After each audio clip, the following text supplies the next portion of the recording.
Alright, so here we are. We're at the very last step. Can you believe it? This is it. All we have to do now is seal the grout. Then we're done. We've got all our tiling done, all our grouting done, the caulking's all done. I went along before and caulked along the top of the baseboards, if you can see down there. I also talked about you could do transition pieces, whatever works for you. You can get even colored caulking, so you could match the color of the grout, you can match the color of the tile, whatever you want.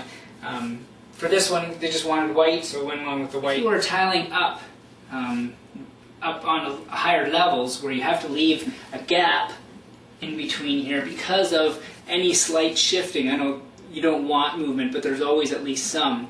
So you'll actually leave a gap between the baseboard and the floor. You might want to caulk in there up top, or put something down. There's not a lot you can do. Mainly caulking is the best way to do it, just to get rid of that gap in there. But for this, I think it looks great just like that, and we're happy with it.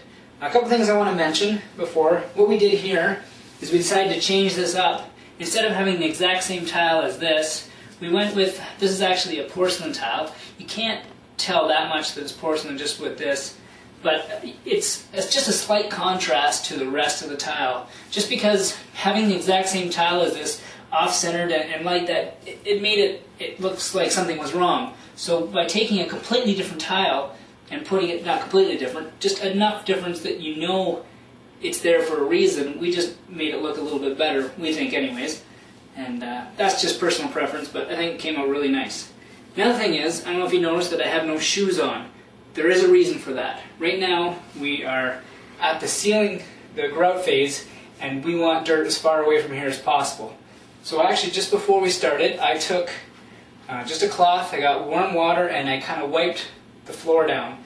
I did 3 by 3 sections, came back, washed it out. Now I used warm water so that it evaporates fast. You want that because you don't want to be waiting for the grout to dry, and you need dry grout, because we're going to be sealing it from all moisture. And now we're ready to seal the grout. Now there's a few ways to do it, and actually first I'm going to show you some of the different kinds of sealer. There's so many different names, some really expensive grout sealers. They claim that they can last a really long time. I'm kind of back and forth. I more stick with the lower end, and then I just do it every few years kind of idea, just to make sure it's done. But if you really, you just want to do it, set it and forget it kind of idea, then maybe the more expensive one's the way to go. But it's quite a bit different price. So there's so many different names. You can see there's one called Aquamix, one called Tile Lab, QEP. I don't think there's really a big difference between them, and just whatever's available to you and price-wise, all that kind of thing. Now this one here, this Tile Lab, is actually a grout and tile cleaner.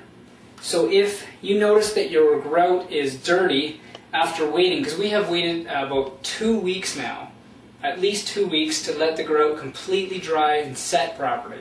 If you seal it too soon, it's not good for it, because it needs this time to breathe and to set properly. 2 weeks is about the minimum.